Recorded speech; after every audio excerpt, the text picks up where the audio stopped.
अध्याय 2 वीडियो 5 अव्यवस्था पर स्पष्टता स्थिर बुद्धि का योग। दृश्य 2 पार्टी नाव 2 वस्त्रशैन। दृश्य कुरुक्षेत्र की युद्ध भूमि अब भी मौन और तनाव से भरी है। हवा में धूल तैर रही है, पताकाएं लहरा रही हैं और योद्धा टकराव की प्रतीक्षा में जमे हुए हैं। परंतु अर्जुन अब भी तैयार नहीं है। वह अपने मोह के बोझ और कृष्ण के शब्दों की खिंचाव के बीच अटका बैठा है।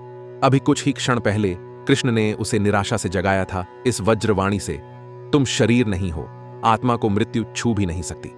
लेकिन कृष्ण जानते थे कि केवल दर्शन फिलॉसफी से अर्जुन उठ खड़ा नहीं होगा। अब वे शिक्षा को और गहराई देते हैं। वे एक नए पथ का परिचय कराते हैं, बुद्धि योग, स्थिर विवेक का योग। कृष्ण इसकी तुलना करते हैं उन अस्थिर इच्छाओं से, यज्ञ और कर्मकांडों के मोह से और परिणाम की लालसाओं से जो मन को बिखेर देती हैं। युद्ध भूमि अब तीर कमान का मैदान नहीं, बल्कि मन का कक्षा कक्ष बन जाता है, जहां अव्यवस्था के बीच स्पष्टता को उठना होगा। तब अब दृश्य बदलता है। कृष्ण का स्वर स्थिर हो जाता है, उनकी दृष्टि और गहरी।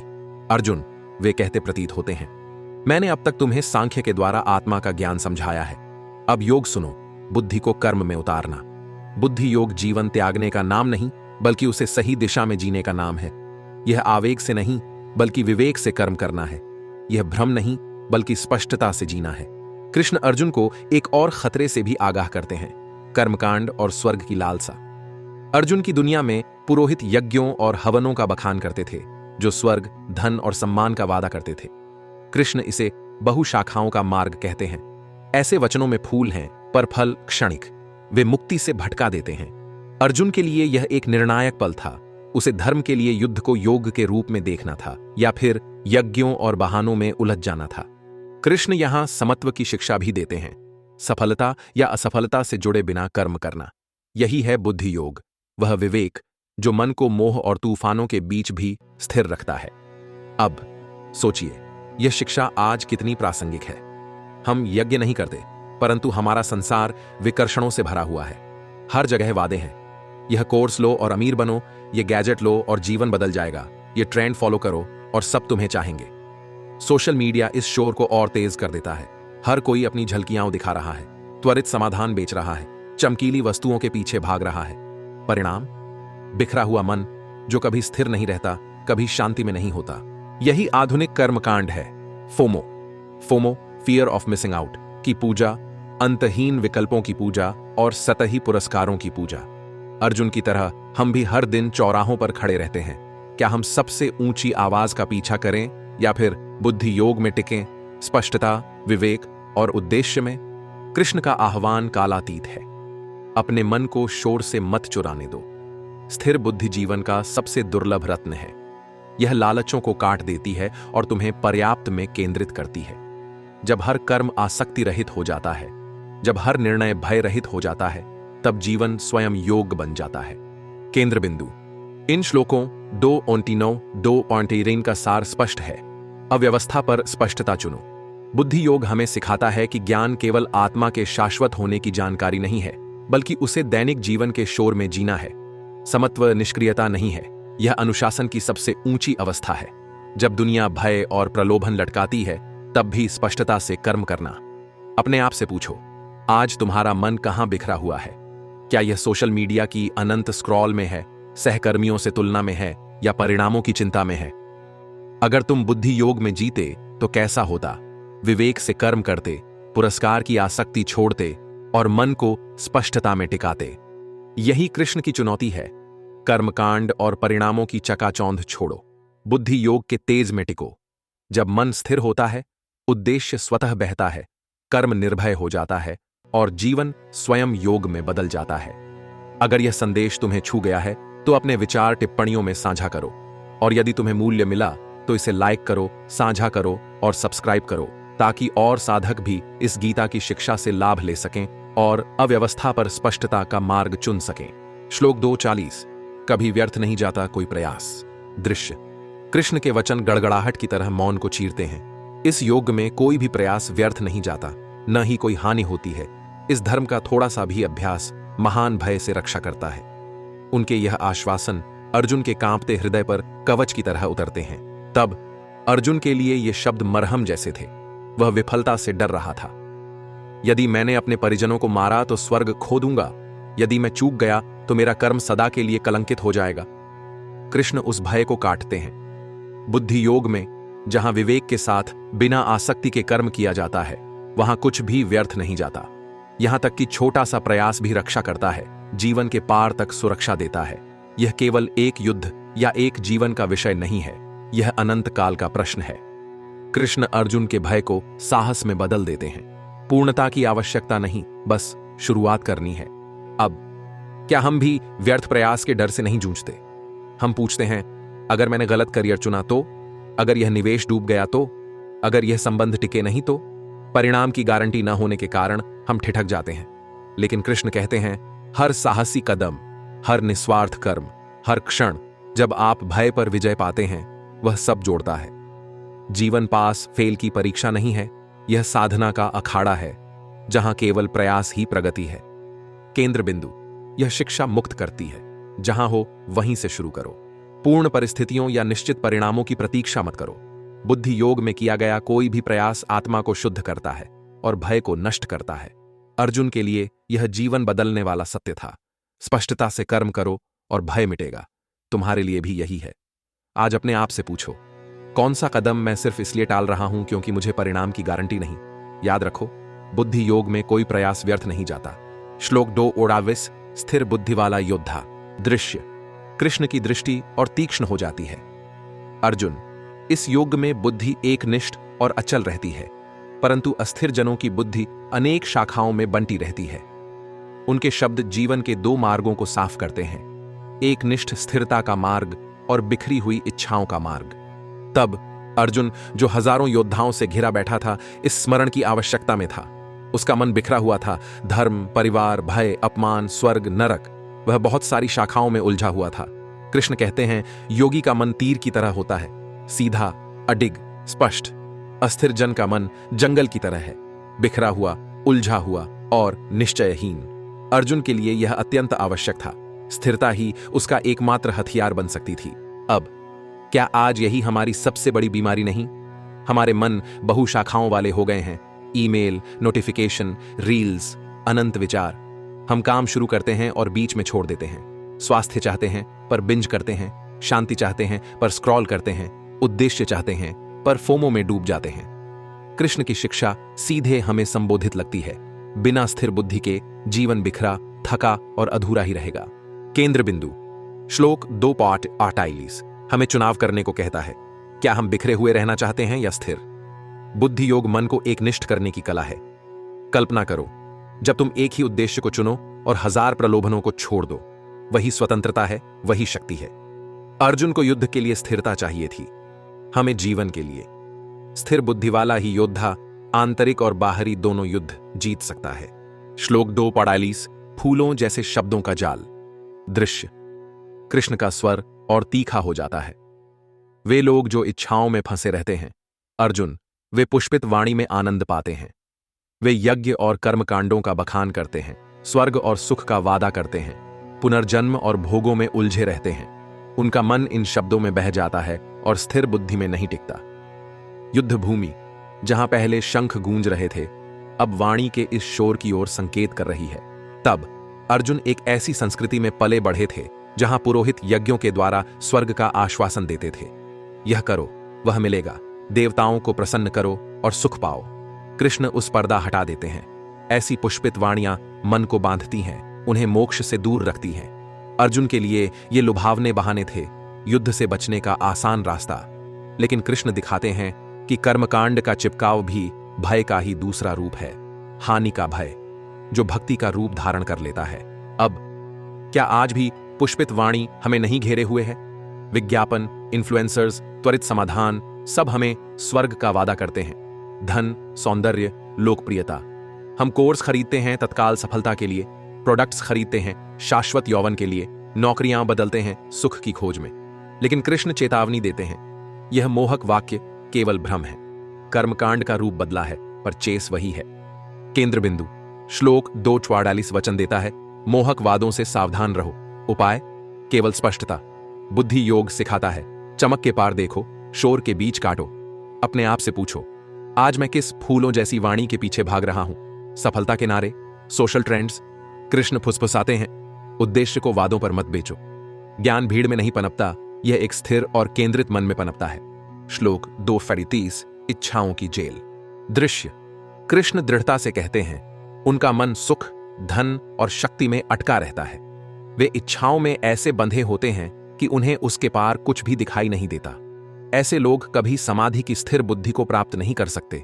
उनके शब्द तीर की तरह लगते हैं, न केवल अर्जुन पर, बल्कि संपूर्ण मानवता की जड़ों पर। तब अर्जुन के लिए यह असली आघात था। उस युद्ध भूमि में हर ओर इच्छा थी, विजय की, प्रतिशोध की, जीवन की रक्षा की। परंतु कृष्ण उसके असली स्वरूप को खोल देते हैं। इच्छा मन को अशांत करती है, उसे कभी संतुष्ट नहीं होने देती। यज्ञ इच्छाओं को पोषित करते हैं और इच्छाएं बंधन में बदल देती हैं। जितना अधिक आप दौड़ते हो, उतना ही केंद्र से दूर हो जाते हो। कृष्ण चेतावनी देते हैं कि जब तक अर्जुन इच्छाओं से मुक्त नहीं होगा, उसकी बुद्धि कभी स्थिर नहीं होगी। अब क्या यही हमारी रोज की समस्या नहीं? धन, सुख, मान्यता की चाह। हम सोचते हैं बस थोड़ा और मैं संतुष्ट हो जाऊंगा, पर जितना पाते हैं उतना ही अशांत हो जाते हैं। यह इच्छा सुनहरी सलाखों वाली जेल है। हम इसे ऐश्वर्य से सजाते हैं, पर कैदी बने रहते हैं। कृष्ण हमें आईना दिखाते हैं। मुक्ति तभी आती है जब इच्छा का शिकंजा ढीला होता है। केंद्र बिंदु। श्लोक 2:23 हमें प्रश्न पूछने को मजबूर करता है, कौन सी इच्छाएं मुझे बांध रही है? सुख की, मान्यता की, नियंत्रण की, आराम की? बुद्धि योग यह नहीं कहता कि कर्म छोड़ दो, बल्कि यह सिखाता है कर्म करो, पर आसक्ति छोड़कर। इच्छा स्वतंत्रता का वादा करती है, पर देती बंधन। स्थिर बुद्धि वाला मन ही चमकता है, अडिग और उज्ज्वल। अर्जुन की तरह हमें भी चुनना होगा, इच्छाओं की जेल में रहना या विवेक के मार्ग पर चलना। श्लोक 2:48 जब स्वर्ग साधक को भटकाता है। दृश्य, कृष्ण और गहराई में वार करते हैं। जो सुख और शक्ति में आसक्त रहते हैं, जिनका मन ऐसे वचनों से बह जाता है, उनमें समाधि की दृढ़ बुद्धि उत्पन्न नहीं होती। युद्ध भूमि की हवा भारी हो जाती है, जैसे कृष्ण केवल अर्जुन की कमजोरी नहीं, बल्कि एक सार्वभौमिक जाल खोल रहे हों। तब अर्जुन इन चेतावनियों को गंभीरता से सुनते हैं। उस युग में हर जगह यज्ञ थे, धन के लिए, शक्ति के लिए, राजसत्ता के लिए। योद्धा मानते थे कि बलिदान उन्हें स्वर्ग दिला देगा। कृष्ण अर्जुन को आगाह करते हैं, यह सब स्वर्ग के बहाने साधक को बांधते हैं। यदि मन हमेशा भविष्य के सुख का पीछा करता है, तो वह वर्तमान का सत्य कभी नहीं देख पाता।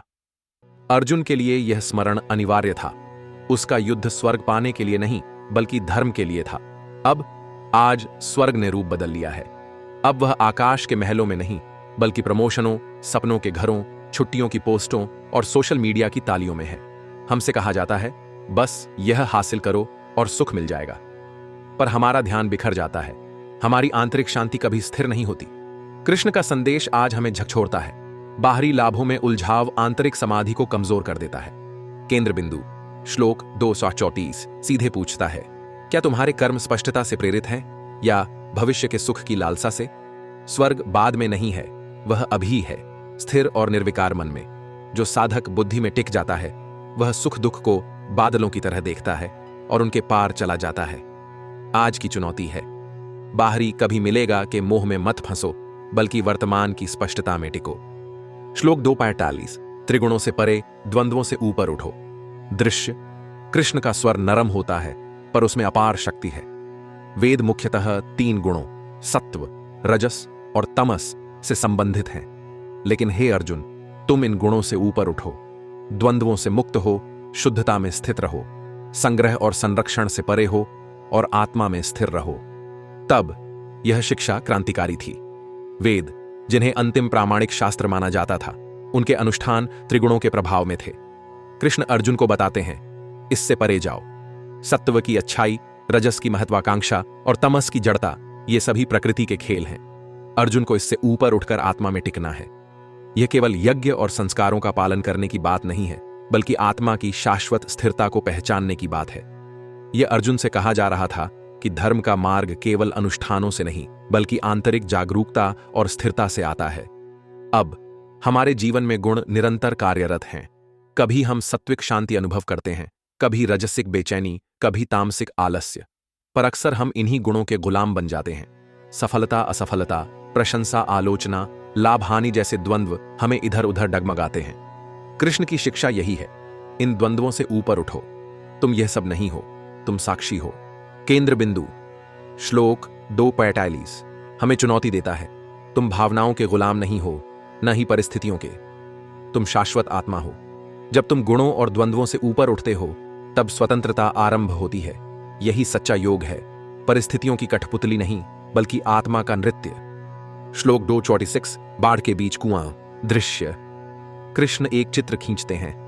जिसे ब्रह्म ज्ञान की प्राप्ति हो जाती है, उसके लिए वेद उतने ही उपयोगी रह जाते हैं जितना बाढ़ के समय एक छोटे कुएं का। यह रूपक अर्जुन के हृदय में गहराई से उतरता है। तब ग्रामीण जीवन में कुएं जीवनदायी होते थे, लेकिन जब बाढ़ आ जाती है, चारों ओर जल ही जल होता है, तो कुएं का महत्व समाप्त हो जाता है। उसी प्रकार साधारण मनुष्य के लिए वेदों के कर्मकांड उपयोगी हो सकते हैं, परंतु जब कोई ज्ञान की बाढ़ को पा लेता है, तो वे कर्मकांड छोटे और सीमित हो जाते हैं। कृष्ण अर्जुन से कहते हैं, गीता का ज्ञान वही बाढ़ है जो सीमाओं को तोड़कर अनंत की ओर ले जाता है। अब हम भी अक्सर छोटे छोटे कुओं में अटके रहते हैं। एक नौकरी, एक पदवी, एक पहचान, एक आदत। हमें लगता है यही सब कुछ है, लेकिन जब जीवन की बाढ़ आती है, प्रेम, सत्य, ज्ञान, उद्देश्य, तब वह छोटा कुआं बौना लगने लगता है। गीता सिखाती है, छोटे कुओं से बाहर निकलो और बाढ़ की ओर बढ़ो। केंद्र बिंदु। श्लोक 2:46 हमें यह पूछने पर मजबूर करता है, क्या मैं कुएं में फंसा हूं या बाढ़ में स्नान कर रहा हूं? पुराने पैटर्न, संकीर्ण पहचान और सीमित कर्मकांड में मत अटको। अनंत की ओर बढ़ो। ज्ञान का सागर पहले से मौजूद है, बस उसमें प्रवेश करना है। श्लोक 2:27 कर्म का अधिकार, फल का नहीं। दृश्य। कृष्ण का सबसे प्रसिद्ध वचन गूंजता है, तुम्हारा अधिकार केवल कर्म करने में है, कभी उसके फलों में नहीं। परिणाम तुम्हारा उद्देश्य न बने और अकर्मण्यता में मत फंसो। यह शब्द अर्जुन के जमे हुए मन पर बिजली की तरह गिरते हैं। तब यह निर्णायक मोड़ था। अर्जुन का मन परिणामों में फंसा हुआ था, जीत, हार, पाप, यश। कृष्ण तलवार की तरह कहते हैं, परिणाम मत पकड़ो, तुम्हारा अधिकार कर्म पर है, फल पर नहीं। न तो फल की लालसा और न ही असफलता का भय तुम्हें नियंत्रित करे। यह शिक्षा क्रांतिकारी थी। अर्जुन जैसे योद्धा को, जिसकी पहचान ही विजय पर टिकी थी, अब कहा गया, लड़ो, लेकिन विजय के लिए नहीं, धर्म के लिए। अब क्या यह शिक्षा आज और भी प्रासंगिक नहीं? हम परिणाम आसक्त हो चुके हैं। अंकों, वेतन, पदवियों, फॉलोअर्स, प्रमोशन के पीछे दौड़ते रहते हैं। हमारे काम भय और लालसा से संचालित होते हैं। लेकिन कृष्ण कहते हैं, यही तो जाल है। स्वतंत्रता तभी है जब हम कर्म करें, पर फल की आसक्ति छोड़ दें। इसका अर्थ उदासीनता नहीं, बल्कि स्पष्टता है। केंद्र बिंदु। श्लोक 2:42 जीवन मंत्र है। उत्कृष्टता से कर्म करो, लेकिन परिणाम छोड़ दो। जब फल से आसक्ति नहीं रहती, तब हर कर्म ध्यान बन जाता है, हर कर्तव्य योग बन जाता है। आज एक प्रयोग करो, किसी काम को पूरे मन से करो, फिर उसे छोड़ दो, जैसे तीर छूटकर स्वतंत्र हो जाता है। श्लोक 2:28 समत्व ही योग है। दृश्य। कृष्ण आगे कहते हैं, हे अर्जुन, योग में स्थित रहो, आसक्ति छोड़कर अपना कर्तव्य करो, सफलता और असफलता में संभाव रखो। यही समत्व ही योग कहलाता है। युद्ध भूमि, जहां चारों ओर अराजकता है, अब योग की सबसे शांत परिभाषा का मंच बन जाती है। तब अर्जुन के लिए यह योग की नई परिभाषा थी। कोई आसन नहीं, कोई कर्मकांड नहीं। योग का अर्थ है सफलता और असफलता में संभाव। युद्ध में सफलता यश है और असफलता विनाश। लेकिन कृष्ण कहते हैं, सच्चा योग वही है जहां दोनों समान हो जाते हैं। योद्धा के लिए यह सबसे बड़ी मुक्ति थी। अब आज हमारा जीवन परिणामों से हिलता रहता है। सफलता हमें अहंकारी बना देती है, असफलता हमें तोड़ देती है। हमारी मनस्थिति हर परिणाम से डोलती रहती है। कृष्ण इस चक्र को काटते हैं। योग है सफलता और असफलता को समान रूप से स्वीकारना। कल्पना करो, नौकरी खोने पर या बहुत बड़ी सफलता मिलने पर भी तुम्हारा मन स्थिर रहे। यही स्वतंत्रता है। केंद्र बिंदु। श्लोक 2:48 योग का सार देता है। समत्व। सफलता और असफलता विरोधी नहीं है, वे केवल तुम्हारे संतुलन की परीक्षा हैं। कर्म करो पर संतुलन बनाए रखो। यही शक्ति है। जब बाहर तूफान हो और भीतर समुद्र स्थिर हो, यही योग है। जीवन से भागना नहीं, बल्कि जीवन का संतुलन बनाना। श्लोक 2:49 फल लोलुपता की गरीबी। दृश्य। कृष्ण के शब्द और गहराई में जाते हैं। इच्छाओं से प्रेरित कर्म बुद्धि योग से किए गए कर्म की तुलना में हीन है। हे अर्जुन, बुद्धि योग की शरण लो। वे दयनीय हैं जो केवल फल की कामना में बंधे रहते हैं। तब अर्जुन के लिए यह चौंकाने वाला था। उसने अपना पूरा जीवन फलों पर टिका रखा था, यश, राज्य, विजय, सम्मान। अब कृष्ण ब्लंट होकर कहते हैं, फल आसक्ति ही वास्तविक गरीबी है। महान धनुर्धर को बताया जा रहा था, यदि तुम परिणामों के पीछे भागते हो तो तुम निर्धन हो। यह अपमान नहीं बल्कि मुक्ति थी। कृष्ण बता रहे थे, सच्ची संपन्नता विवेक से कर्म करना है, लालच से नहीं। अब क्या यही हमारी आधुनिक गरीबी नहीं? पैसा हो, पहचान हो, लेकिन इफ ओनली सोच बनी रहती है। अगर यह मिल जाए तो खुश हो जाऊं, यह इच्छाओं की भीख है। कृष्ण इस भ्रम को तोड़ते हैं। परिणाम लालसा इंसान को भिखारी बना देती है, परिस्थितियों का गुलाम बना देती है, जबकि बुद्धि योग इंसान को राजा बना देता है, क्योंकि उसका कर्म स्पष्टता से होता है, भूख से नहीं। केंद्र बिंदु श्लोक 2:49 स्पष्ट कहता है, फल लोलुपता गरीबी है, विवेक से किया गया कर्म ही असली धन है। तुम्हारे सामने हर क्षण चुनाव है, क्या तुम परिणामों के भिखारी बनोगे या स्पष्टता के राजा? बुद्धि योग में हर कर्म स्वतंत्र है और वही संपन्नता है। श्लोक 2:50 कौशल ही योग है। दृश्य कृष्ण कहते हैं, जो इस बुद्धि योग में स्थित होता है वह इसी जन्म में शुभ और अशुभ दोनों को त्याग देता है। इसलिए योग के लिए समर्पित हो जाओ। योग ही है कर्मों में कौशल। तब अर्जुन के लिए यह परिभाषा बिजली जैसी थी। उसने योग को संन्यास, ध्यान या कर्मकांड समझा था, लेकिन कृष्ण ने अर्थ बदल दिया। योग का मतलब है कर्म में कौशल। जब योद्धा बिना भय और लालसा के लड़ता है तो उसका हर बाण स्पष्टता और संतुलन से भरा होता है। ऐसा कर्म पाप पुण्य से परे हो जाता है, क्योंकि वह आसक्ति रहित होता है। अर्जुन के लिए यह दृष्टि एक क्रांति थी। अब युद्ध केवल युद्ध नहीं बल्कि योग था। अब आज योग को अक्सर आसनों और श्वास प्रश्वास तक सीमित कर दिया गया है, लेकिन कृष्ण कहते हैं, योग है कर्म में निपुणता, ध्यानपूर्वक और संतुलित होकर काम करना। चाहे कोडिंग करना हो, बच्चों की परवरिश करनी हो, टीम को नेतृत्व देना हो या बर्तन धोना हो, जब यह सब उपस्थिति, संतुलन और विवेक के साथ किया जाए वही योग है। केंद्र बिंदु श्लोक 2:50 हमें जीवन मंत्र देता है। योग का अर्थ है कर्म में कौशल। स्पष्टता से किया गया काम, परिणामों से विमुक्त होकर ही सर्वोच्च योग है। हर कार्य को ध्यान बनाओ, तभी सच्ची उत्कृष्टता जन्म लेगी। श्लोक 2:51 फल से परे, मुक्ति की ओर। दृश्य कृष्ण समझाते हैं, जो लोग बुद्धि योग में स्थित होकर फल की आसक्ति छोड़ देते हैं, वे जन्म मरण के बंधन से मुक्त होकर दुखातीत अवस्था को प्राप्त हो जाते हैं। तब अर्जुन के लिए यह आश्वासन अमृत जैसा था। वह सोच रहा था, युद्ध में रक्तपात होगा, पाप लगेगा, बंधन बढ़ेगा। कृष्ण ने पर्दा उठाया। जब कर्म बिना आसक्ति के किया जाता है, तब वह बंधन नहीं बल्कि मुक्ति का द्वार बन जाता है। अर्जुन देखता है कि उसके बाण यदि धर्म के लिए चलें और फल आसक्ति से मुक्त हों, तो वे पाप नहीं रचेंगे बल्कि उसे शुद्ध करेंगे। अब हमारे जीवन में हर कर्म पहचान से जुड़ जाता है। अगर असफल हुआ तो मैं निकम्मा हूं, अगर सफल हुआ तो मैं महान हूं। यही बंधन है। कृष्ण कहते हैं, कर्म करो पर फल और पहचान से मुक्त होकर। कल्पना करो कि तुम काम करो, रिश्तों में सेवा करो, समाज में योगदान दो, लेकिन बिना इस भय और लालसा के कि लोग क्या कहेंगे या क्या मिलेगा। वही मुक्ति है, यही स्वतंत्रता है। केंद्र बिंदु श्लोक 2:61 कहता है, बंधन कर्म से नहीं आसक्ति से है। जब आसक्ति टूटती है तब हर कर्म पंख बन जाता है। फल रहित कर्म ही असली स्वतंत्रता है। श्लोक 2:52 जब बुद्धि अडिग हो जाए। दृश्य कृष्ण अर्जुन को बताते हैं, जब तुम्हारी बुद्धि शास्त्रों के भ्रम से परे होकर अचल और ध्यान मग्न हो जाएगी, तभी तुम योग प्राप्त करोगे। तब अर्जुन जिस संस्कृति से आया था, वहां शास्त्र और विधि सर्वोच्च थे, पर कृष्ण कहते हैं, ज्ञान केवल बहस और शास्त्र पाठ तक सीमित नहीं है। सच्चा योग तब है जब मन स्थिर हो, संतुलित हो और बाहर की सूचनाओं से डगमगाए नहीं। यह ऐसा था जैसे किसी विद्वान को कहना, नक्शे पढ़ना बंद करो, पथ पर चलना शुरू करो। अब आज भी यही समस्या है। हम ब्लॉग, वीडियो, किताबों और पॉडकास्ट में डूबे रहते हैं। इतनी जानकारी है कि निर्णय ही नहीं ले पाते। कृष्ण की आवाज गूंजती है, स्थिर मन ही योग है। ज्ञान की भीड़ में नहीं बल्कि संतुलन और अडिगता में ही सच्चा जीवन है। केंद्र बिंदु श्लोक 2:BP हमें चुनौती देता है, नक्शे पढ़ना बंद करो, यात्रा जीना शुरू करो। ज्ञान बहुत है पर बुद्धि वही है जो स्थिर रहती है। तूफानों में भी स्थिर रहना ही योग है। श्लोक 2:3 अडिग विश्वास योगी का जन्म। दृश्य कृष्ण अंत में कहते हैं, जब तुम्हारी बुद्धि मोह से मुक्त होकर आत्मा में स्थिर हो जाएगी और जो सुना है या जो सुनोगे उससे विचलित नहीं होगी, तब तुम योग प्राप्त करोगे। तब यह मुहर की तरह था। कृष्ण ने योगी की परिभाषा दी।